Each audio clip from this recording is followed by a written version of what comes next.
Okay. Show me.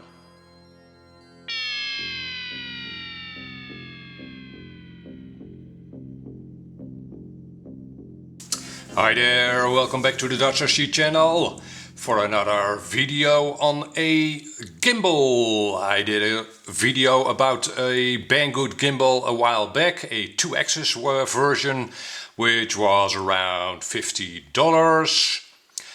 This time I have a slightly higher spec one. It is around $130. I'll have a link to it in the description down below. And this one is a 3-axis gimbal by Feiyu Tech. It's a mini 3D gimbal suitable for aircrafts. I hope to be able to use this gimbal for handheld jigs, but also for a quadcopter. And in this video I won't only be showing you what comes out of the box, but I'll do several tests with it as well. And I'll probably also show you the setup software for it. So, but first let's see what comes in the box. Where does it open? Oh, the outside slides off. Yep, chickadee. And there we go. Okay, first thing is a warranty card. Okay, a warranty card, a manual of sorts. Well, at least it shows you how to install things. I do not see information about the software in it, but I hope to be able to inform you about that in this video. Alright, next thing is a little box. Let's see what's in it. Mounting hardware. And more mounting hardware, and the base plate with the anti-vibration pegs. And how many? 8. So you get 2 spares. Very good. Okay, let's get that out of the way. And the next thing is the main attraction, the brushless gimbal itself. And my first impressions of it are that it's beautifully finished. It's all metal. Everything you see is metal, is that correct? Yeah, I don't see any plastic on it. Everything you see in black and gold on the gimbal is metal.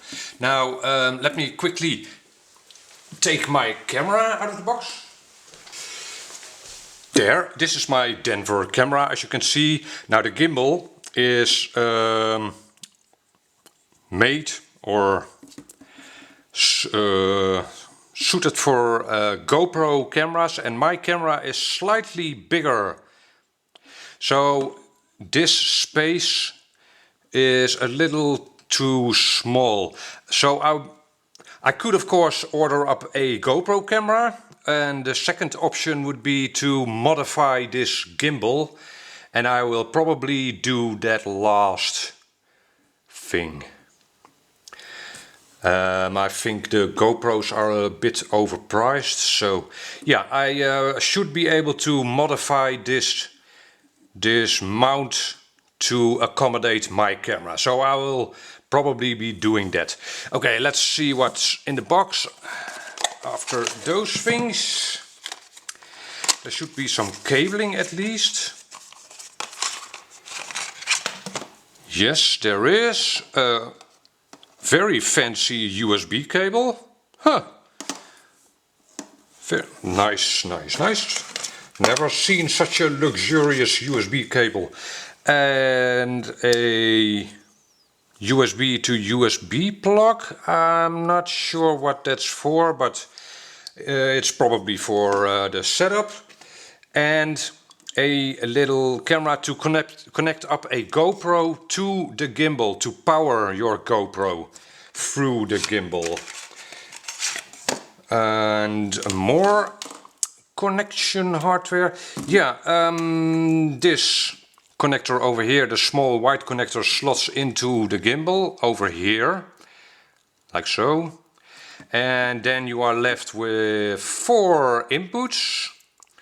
So you can control it with your flight controller or receiver, and a GST plug to power the thing. Now, one of the tests I'll be doing is to see if you can in fact use this gimbal as a standalone device on for instance a jig. I am not sure about that right now, but we'll find out.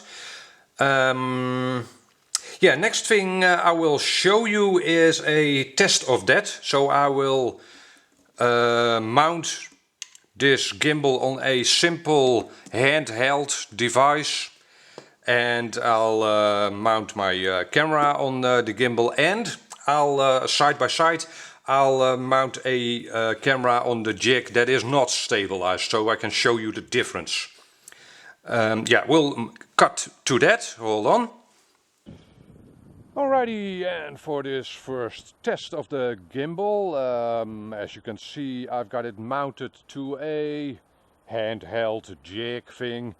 Simple piece of PVC piping, nothing fancy, but it'll do the job just fine.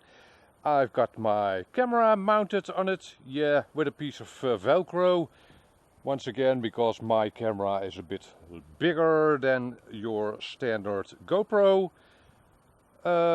Be sure to know that it is securely in place though. So what I'll do, oh yeah, and I've got a Mobius camera unstabilized on it, as you can see, as a reference. That'll show you the non-stabilized footage. So I'll switch both cameras on now, and I'll show you what the gimbal does. Hold on.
Okay, so that was a quick demo of what the gimbal does, how it stabilizes things, what it does and what it doesn't do.